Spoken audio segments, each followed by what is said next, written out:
supplies.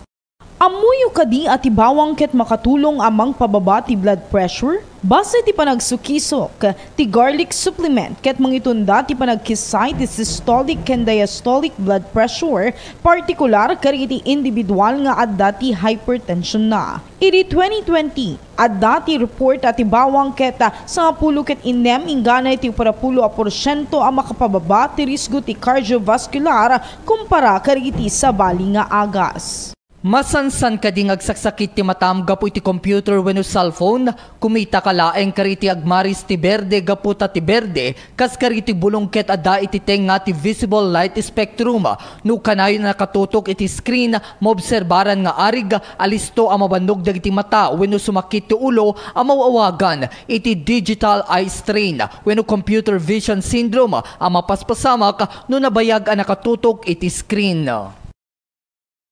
Kasano taripa 20 kidney. Uminom ti 8 baso ti danom iti inaldaw. Liklikan ti panaginom karigi ti carbonated drinks. Saan sobraan ti mangan tinapgad wenno processed foods. Mangan ti ado prutas ken nateng. Liklikan ti red meat ken ti high protein diets. Ag-exercise akanayon. Saan na sobraan ti agtumar kariti pain relievers. Liklikan ti ag-sigarilyo ken uminom ti arak. Inema pulo kat inema 20 na palabas, hindi ng panunutan ni Shidara Chalay ti India nga putdan ti kuko ti ramay ti akin kanigid nga imana. Nang rugi nga nang patidog ti kukunay dagtawan iti sa nga pulo kat opat, kalpasan nga aksidente nga natukol na ti kuko ti maestrana. Iti kultura ti India no atidog ti kuko ti maysa lalaki, ket saan na kayata nga makipartisipar ti manual labor. Iti 2015 nabigbigiso na kas longest nails on a single hand ever. Dagiti rumbeng aramiden no panawam iti pagtengan. Umuna, ikandado digiti ridaw ti pagtengan, kitan nga nasayat no nakarikep amin nga tawa sakbay nga panawan. May kadwa, kitan nga nasayat no adda digiti nakasindi nga kandela, ikaten dagiti nakasagsak nga appliances irikep ti gastuba, kasta meten irikep digiti gripo iti uneg iti pagtengan. May katlo, ipakni digiti panpanag importante saan kedi nga nakawaralaeng. Ipakni ka digiti istante nga day ti kandado na. May kapada, saan nga mangibati ti anyaman nga mensahe. Ti ruwari ti balay nga mangibaga nga awan iti tao ito neg ti pagtingan. Amuyo kadiya ti pagilian nga Indonesia ket pakakitaan kadagiti kababasita na tao iti entero a lubong. Dayto ket iti laksid nga dadagiti babasit ket natatayag at tao iti sa dinuman na lugar. Nebasar dayto iti datos sipud pa iti 2017. Ti Indonesians ket tadaan ti average nga 158.17 cm wenno 5 feet and 2.27 inches a katayag. Iti 15,000 na tawen na tinapalabasen at dati agnana iti Flores Islands nga agtayag laeng iti 1 meter. Amuyo kadi ang mabalin ang makapatay ti maibilang nga hates chili pepper tintero alubong gapu iti kinaadat na ti weapons grade Dragon's Breath chili pepper ket nakarot ti kinaadat na. No makapangan ti tao ti kastoy, mabalin ang makaitunda ti maysa klase ti anaphylactic shock ang maapektaran iti dalan ti angin aging gagserra. Ni Mike Smith ti hobby grower anang imbento ti Dragon's Breath ken dagiti scientist iti Nottingham University. Dayto ket original ana aramid para iti medical treatment.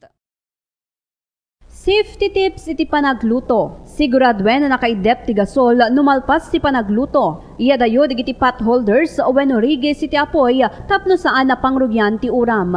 Limitaran dagiti ubing ken taraken nga aso ken pusa iti kusina. Regular adalusan ti lawlaw ken mismo paglutuan pakiramanan digiti kitchen utensils. Agisuot pay kadigiti close fitting clothing.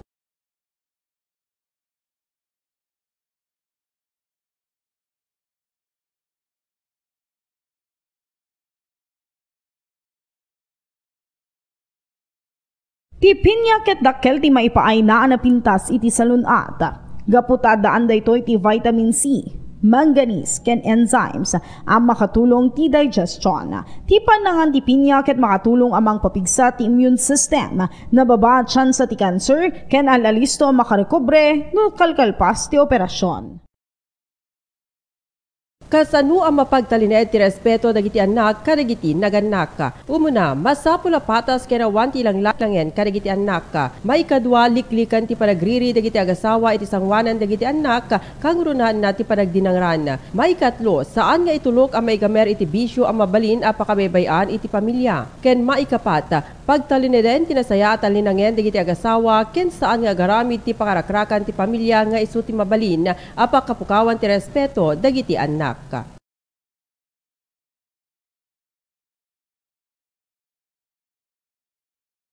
Sama tayo, Dura Lex, tuloy po tinday panagdirin ng gaya.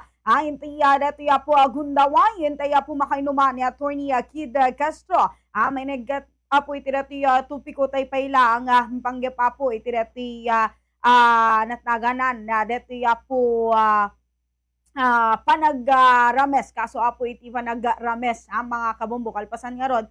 Teko na tayo na po dati ruling iti biyang apo ti Supreme Court may nag-iti dati panakarames ti maysa po ang ubing babayan na po iti dati adoptive uncle na ang mga kabombo ang ti punto kadeti po nga paanag ket deti po panakaiya patawa iti deti po panusa mga kabombo nga deti po ket gaputa adoptive uncle deti po they are not related by blood ket na bababalaing po rin si panusa ang naiya pataw mga kabombo. But recently, the adoption law, which is enacted after iti dati napasamak nga krimen, and now they are recognizing that the relationship between an adoptee and their adoptive relatives nga dati ket mabalin namang qualify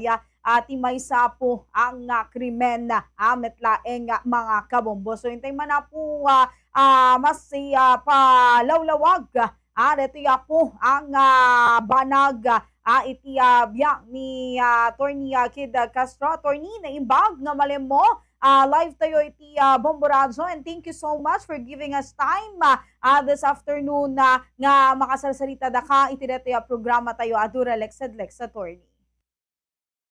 Yes, hello, good afternoon ma'am. Ken kastamit ten dagiti ayat nga dumdungig kada iti nalata ka programa. Actually, I was invited as well by Ma'am Justine ng Pumpubigan. But then, kung nakarukot, medyo nakapsot sa signal di Ilocos Norte. So nga, hang ko nga maipahit ti servisyo kanyang. By the way, it does not matter at all. Ti importante, makapag-share tayo mo iti kabukbukudan tayong knowledge, may panggup iti lintag. Siyempre, dating topiko mita tamam, may panggup iti may isang panangrames, iti may isang ubing. So itatan in that recent decision of the Supreme Court nga kastay na bagamitay that haan it would not constitute or haan maysa nga considered to be qualified rape, but rather under the decision made by Justice Dima Ampao, sabi niya it is a form of statutory rape. So ngayon, ang gusto nating liwanagin, bakit kailangang i-identify yung isang krimen. So, deta ti kadwan ng damag, dagiti naayat nga dumdumgeg, kita ito nga programa, no, api ka di nga masapol nga i-identify or i-classify ti may isang krimen. So, tingamin na duduma nga klase iti krimen nga mapaspasamag. So, we all know nga tinaduma-duma ang krimen, adamot iti na duma-duma nga penalties to be imposed. So in this case, no, ti kuna tayo qualified rape, nadagdagsan ngamin iti panrusa na, babaen iti linteg. Kaysa di kumparar mo iti may makunkuna nga statutory rape. So itatan, moving forward, kadeting nga kaso. So dito nga nga kaso, actually, happened way back in 2012. So, merong, we will not detail anymore. Kung noan niya tinapasamak, there is what we call, in summary, dadating makunkunangan na pasamak nga persahang pakikipagtalik. Okay, sa kanya, ang kapatid ng kanyang inampot. So it happened with an uncle. So moving forward, ang tinitingnan natin dito is of course yung kanyang relasyon doon sa kanyang uncle. So dahil nga eventually habang gumugulong ang pagkuha ng hustisya sa kasong ito, so here comes yung ating Domestic Administrative Adoption and Alternative Child Care Act of 2022.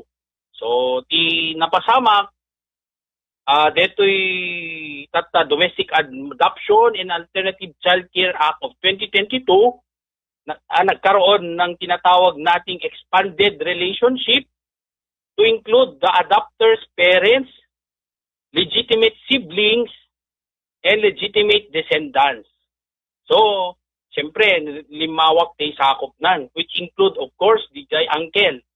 So, itatan, kadet yung napasama, if nukit kita, if you are going to apply the law, now, talagang nga ni uncle, covered, kadet yung lintag nga DJ relasyon na, iti anak na, ay iti kaanakan na. So, there is now, when you look at it, there is now a relationship that has been created, that is recognized under this law.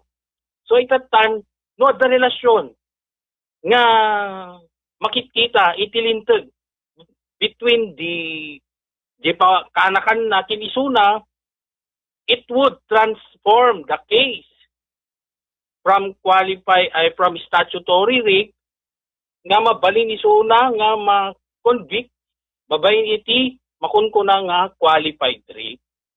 So itatan syempre this would now be a question kasi syempre ti parte iti akusado ti adda nga mapan iti panunot would be manayunan iti penalty to be imposed. Kaputa na dagdagsen iti panlusa iti qualified rape ngem iti statutory rape. So itatan siyempre dito nga kaso di mano ni Jay Supreme Court. So itatan na Jay Supreme Court dito nga kaso. So siyempre it is now the court of last resort on the part of the accused, and of course this would now also lead into a case law nga kunada nga balin to deto yan nga pagbasaran iti masungsungad nga decision pa iti korte. So ngayon moving forward apay ngamin nga daytoy ket nagbalin nga qualified statutory rape and not qualified rape. So kung nati Supreme Court in pagganat-git na, okay, or binigyan niya ng diin, okay, na ang paghatol sa akusado ng qualified rape ay lalabag sa constitutional prohibition laban sa tinatawag nating ex post facto na ang mga batas o ang mga batas na nagpapataas ng parusa pagkatapos may sagawa ang krimen. So, pinagbabawal yan sa ating saligang batas na kayo ay magpataw ng parusa ng mas mabigat pagkatapos may isagawang krimen. So, going back to that case, that happened in 2012. Nagkaroon ng batas sa 2022. So, ngayon, when you impose a penalty or parusa sa isang akusado, dapat ay nakabase ito at the time that the crime was committed. So kaya ganon yung decision ng korte na ang sinunod niya is ang parusa the time that the crime was committed. So kasi when you look at it, pag eto kasi mama yung punto kasi dito na when you talk about qualified rape, yun nga sabi ko na it would result into a more harsh penalty on the part of the accused. So madadagdagan ang kanyang parusa. So hindi naman pwede na ikaw ay madadagdagan ng parusa na sa panahon na ginawa mo yung krimen ay wala namang parusang ganun. Kasi nga, dati sa ating konstitusyon, nire-recognize niya ang tinatawag nating ex post facto law. Diba? Pinagbabawal niya yan, prohibition yan. Okay na, ikaw ay mananagot sa isang krimen na mas babigat ang parusa na ang penalty lang naman pala ay ganito sa ilalim ng batas. So, kaya nga, ito, yung comparison natin from qualified rape to statutory rape, so ang penalty na sinunod ng Supreme Court ay yung statutory rape. But then again, kaalaman ng ating mga tagapakinig, hindi naman ibig sabihin na it's because statutory rape yan, hindi siya makukulong. Hindi yan totoo. Hindi dahil pinapaliwanag natin na mas magaan, hindi naman ibig sabihin na yung magaan na term na yon ay hindi siya makukulong. That is not true. Kasi that would still constitute the crime of rape. Rape pa rin yan. Kaya lang kasi pinaliwanag lang ng batas na sa kasong ito, dahil nga nang nangyayari ito, hindi nire-recognize ng Supreme Court ang relasyon. Kasi nga, ma'am, when you talk about qualified rape, pag tingnan mo yung mga circumstances surrounding qualified rape, in-emphasize niya doon ang presensya ng tinatawag nating abuse of authority. Kasi nga dahil uncle mo, kasi kung uncle mo yan, siyempre ginamit niya ang kanyang otoridad para influensan yung inyong decision na pumayag sa kanyang hinihinging rape. Kaya yun ang question doon. Kaya siya ay na pa-oo, kasi hindi naman pwede na sabihin natin na persahan yan kasi nga when you talk about qualified or statutory rape, malamang yung bata dyan na involved is under 12 years of age. Or meron siyang pagkukulang sa kanyang pag-iisip or demented. Okay, so ngayon, siyempre may yung problema yan sa pag-uutak. Sa utak kahit more than 12 years old siya. Or pwedeng yung biktima is under 12 years old. Ngayon, statutory rape kasi yan, ma'am. Kung yan ang edad niya. But then, it would translate into a qualified rape pag merong tinatawag na pang-aabuso ng kanyang otoridad. So ngayon, tingnan mo kasi doon sa bagong batas. So, nire-recognize niya ngayon na yung bata, pag inadapt mo yan, di ba kasi ang tingin natin sa adoption, first of all, walang kinship. Yung relationship mo is only between the adoptee and the adopter. Tama? Kasi yung uncle, ang uncle mo, parang hindi, yung sa dati kasi, before this law, hindi sa recognize na merong relationship between the child, yung niece or pamangkin, sa kanyang uncle. Pero dito kasi sa Domestic Administrative Adoption and Alternative Child Care Act, nire-recognize niya yung relationship between the adoptee and their adoptive relatives. So, di ba? Which include the uncle. So, dahil pag ni-recognize kasi ng batas na to, na mayroong relationship between the pamangkin at yung uncle, so that would, pag nagawa ang isang krimen, gaya ng rape, so that would now constitute qualified rape. Okay, nagiging qualified. Kasi yung qualifying circumstance doon na binabanggit sa qualified rape is ang pagkakaroon ng paggamit ng abuse of authority. Imagine mo, pamangkin mo, gagawan mo ng ganon, di ba? So, kaya nga yun yung qualified rape na mas mabigat ang parusa. Pero kasi, alam nyo, ang Supreme Court natin, pinapaliwanag din niya or sinusunod niya ang kanilang desisyon ay naaayon sa mga batas na nagawa. Kaya, it's not because also that you are an accused na nagawa mo yung krimen, wala kang karapatan. Kasi obligasyon din ng Estado na protektahan niya ang inyong constitutional rights, which include ex post facto law. Na ang ibig lang sabihin, ulitin natin, na hindi mo pwedeng dagdagan ang parusa para sa isang krimen. Dahil nga meron na tayong batas na ganito na would translate the crime from statutory rape to qualified rape, ay apply mo na to para mas mabigat, para lalo siyang magdusa doon sa kulungan. Pwede ba yun? The answer is no. Hindi pwede yun. Papalagahan din ng Supreme Court ang inyong karapatan at ipapataw lang niya kung ano ang nararapat. But then, ulitin ko rin na it does not mean at all na walang kulong. Yes. Kasi baka mamaya makakarinig ng iba. Makakarinig nila, baka iisipin nila wala naman na silang pananagutan sa batas. The answer is no. Hindi. Pero ibigang sabihin, mas magaan lang yung parusa. So for example, sa qualified rape, it would constitute penalty. That is reclusion perpetua. Pag reclusion perpetua, more than 20 years yan to 40 years. Pero kung ikaw ay, that would constitute, for example, statutory rape, ang penalty lang niya is reclusion temporal, so that means 12 years to 20 years.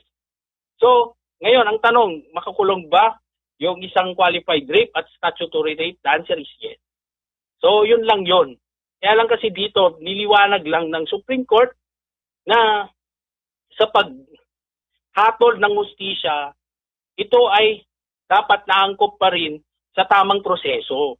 Na kahit sa mga lawyers din, di ba ma'am, Yes, meron kaming kalaman sa batas. Kaya lang, nililiwanag din ng Supreme Court na sa pag-impose ng penalty ay dapat kung ano ang nararapat sa akusado na penalty to be imposed, yun dapat ang i-apply. So yun lang naman.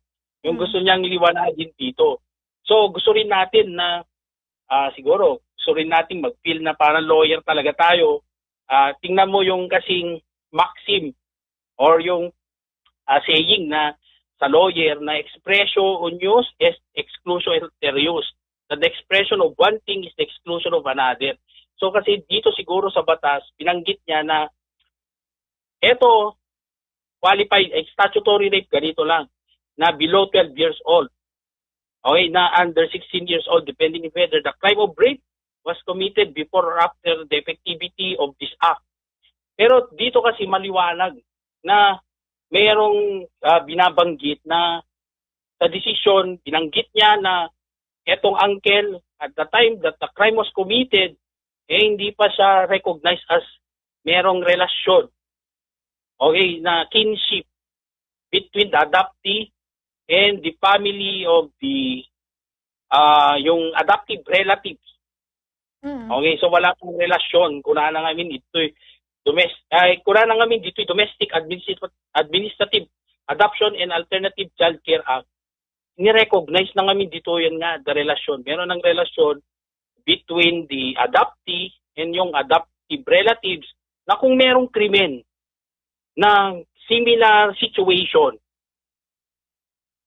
Kung ngayon mangyayari yung krimen na yan, so it would now qualify the crime. Magiging qualified rape yan. Kasi nga that yun nga yung kasi in 2022 meron na tayong batas. So kung nangyari after ng 2022, yung rape na to, it would now transform that rape that happened from statutory rape to qualified rape. Kaya lang kasi yung nangyari dito, as simple as yung basis kasi ng pagpataw ng penalty sa isang krimen should be from the time that it was committed. So, dapat ang masunod yung batas prior to 2022. Okay, kaya ang krimen na pinataw sa kanya is statutory rape. So, yun lang yun natin dyan, ma'am. In short, ko na talagang tilinteg hanga mabalin nga retroactive, attorney. Yes, kasi there is what we call retroactivity in the application of a particular of a particular law when it benefits the accused. Okay, so yun po yun, yung retroactivity. But then again, meron, siyempre may mga ano yan, guidelines that have to be, merong masusunod dyan na guidelines kung kailan dapat pwedeng retroactive yung application ng batas. But more often than not, it would be applied prospectively. Okay, so prospective kasi ang application ng batas. Meron lang some incident that it can be retroactive but not in this case. Okay, attorney. And of So, course, attorney, malaksid iti detoy, deti mismo nga nagbalin nga desisyon iti biyang iti Korte Suprema ka deti nga banag. Abalin mas elaborate tayo deti may panggap iti deti adoptive parents or adoptive uncle. So kahit nasa no adoptive ko na tayo ka detoy, attorney, it is legally adoption iti na pasamak or already kitay haan nga na papel karaman ka dinukwa, attorney. Okay, so gusto nating liwanagin yan. So when you talk about this law na adoption, ang pinupunto kasi ng batas na to is para yung pagtitingnan mo, ang ginawa lang ng batas na to, yung Domestic Administrative Adoption and Alternative Child Care Act, ay pinadali niya lang yung paraan ng pag-adopt ng isang bata dito sa Pilipinas. Na at the end of the day, ang bottom line or ang gusto lang na ma-achieve ng batas na to ay para sa best interest of the child. Kasi child protection yan. Kasi kung mahirap yung adoption, so most likely people will not be encouraged to adopt children. So at the end of the day, yung bata ang nako-compromise ang kanyang yung kanyang interest. Okay, na meron din siyang karapatang mabuhay ng disente sa mundo. Okay, so syempre that would affect the child. And yung estado nire-recognize niya ang kanyang partisipasyon para sa maayos na pagpapalaki ng mga bata. So kaya nagkaroon tayo ng act na ganito, na sila ay yung meron ng tinatawag na streamlining of the adoption process, and of course na-create din dito yung pagkakaroon ng pag-recognize sa mga adoptive relatives.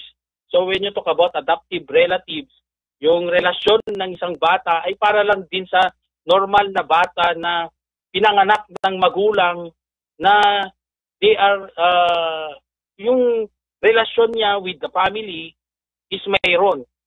Okay, so at the end of the day, gaya ng binabanggit ko, that is really intended to protect further the best interest of a child. Do you think, attorney, deti ket na aramid gaputa umadadong aminen digiti kasi nga kaso mapaspasamak, attorney? Okay, yes ma'am, kasi ito pa, ito namang adoption na to, di ba siyempre natin, binabanggit natin that is for the best interest of the child. So, kahit na yung mga uncle, auntie, nagkakaroon ng kinship care, may foster care, may pagpapalaga pa rin, kahit na hindi nila kadugo, yun lang naman ang pinaparating ng batas na to, na magkakaroon ng magandang relasyon sa loob ng tahanan, despite the fact na kung halimbawa sa punto na to ay ang relasyon mo lang doon sa bata ay kahit na uncle ka, still you are as if you are a relative of that child. Yun lang yun na hindi nire-recognize ng previous laws natin. I-enhance lang nila dito. So yun naman yun. But then again, kaya lang kasi when things happen na merong mga ganyan na klase ng pang-abuso, dito naman sa batas na to, siyempre, dahil nga you are already treated as there is now a close relationship with that child, mas malaki naman ang responsibilidad na kakaharapin mo. So, sa panahon naman ng pang-aabuso, so siyempre, mas malaki din ang inyong pananagutan sa ilalim ng batas. So gaya niyan, di ba ma'am, from simple statutory rape and it was magiging, pag nangyari yung krimen na yan ngayon, it would translate into what we call qualified rape. Okay, na mas mabigat na parusa sa ilalim ng batas. So yun lang naman. Okay, so yun lang yung punto nito nung decision ng court tungkol dito. But then in-emphasize din lang niya na ang despite the fact that even if you are an accused, ay meron ka pa ring karapatan sa ilalim ng ating hustisya. Kasi nga, hindi naman pwedeng ang application ng batas ay magiging retroactive. I mean, ito kasi, yung application of the law is prospectively. Sa criminal law, prospective application. Meron lang mga limitation ng batas, but then this is not included. So, dito rin kasi, sa kasong ito, it would now be favorable to the accused. Kasi nga, siyempre, pag yung ipapataw na parusa ay mas mabigat, doon sa time na nangyari yung krimen, it would not be fair for him. Okay, so dito na-apply siguro yung term mo na kanina ma'am na retroactivity. Parang na-apply kay dito kasi nga mas favorable ang penalty to be imposed ng statutory rape as against qualified rape. Yes, attorney. Anyway, attorney, thank you so much. Iti dito panangted mo iti oras kada kami iti dito yung malem ken panangilawlawag iti dito yung amanag nangruna at kunako na nagaro iti madamdamag tayo iti report may naigap iti issue kaso iti panagrames dito pagilian tayo ang Pilipinas, attorney. So, attorney, sabi ko matayin tuno sumaro nga Domingo at mabisita dakan tumanen iti sawalin tumanen na tupiko iti reto programa tayo Duralex Sedlex. Attorney, malaksid attorney no adda pa iti kayat mo inayon kaya ito nga impormasyon nga in buray mo iti biyang iti publiko babae iti Bomboradyo. Yes, ma'am. So, kahit ko lang ay padalon mo kadagiti inayat nga tugtungig kada ito nga programa at the end of the day, wag na natin, tayo kasi, lalo na sa mga kabataan, we encourage them to listen to programs like your program na natututo sila sa ilalim ng batas. Kasi minsan nakikita ko, daming nagpo-post sa social media, so at least yung mga kagaya nyo na hindi naman sinasabi na kami ay magaling mag-explain. But then again, we have already been tested through time. Meron inaaral din namin to at yung mga binibigay naming information talaga namang inaaral namin ang gusto and we are committed to sharing it to you na as much as possible kung anong nakalagay sa batas yun ang i-share namin. So ngayon, ang dami kasing lumalabas sa social media, doon nagre-rely ang mga kabataan natin na at the end, namamali ang kanilang impormasyon, ang pagkaintindi sa mga impormasyon pertaining to the law. So, hopefully, nasa rin tayo social media para at least ang ano lang natin, ang gusto na lang nating parating dito is that kahit man lang yung mga basic na kaalaman tungkol sa batas, gaya nito, ang rape. So, do not take it for granted. Lalo ngayon, maraming mga cases na nangyayari, lalo na sa mga kabataan na they take it very lightly. Okay, so pag sinabi nating rape, hindi ito magaan na krimen. So it will also affect you in your future or yung sa inyong kinabukasan. So may epekto yan. So dapat pag alam nyo na ngayon, pag nakikinig kayo, so you know already the consequence of rape na pwede kayong makulong at hindi lang yun, may istorbo pa ang inyong pag-aaral. So sana naman hindi nyo maisip gawin ito kanino man. Kasi when you talk about rape, hopefully, mayroon pa tayong time na mas matagal. Next time, when you talk about rape, yung rape natin ngayon, hindi na lang siya through sexual intercourse, pwede rin yan na other forms. Okay, at hindi na rin siya between man and a woman, pwede rin mangyari sa kaparehas na kasarian. So, and of course, huwag niyong gawin sa mga bata kasi malamang you might be more than, okay, statutory rape, baka pwede rin kayo, meron kayong relasyon sa bata and that would constitute qualified rape. Makukulong kayo ng reclusion perpetua more than 20 years, so masasayang ang buhay niyo. So yun lang, ma'am. Okay, again, thank you so much, Attorney Kid Ruiz Castro.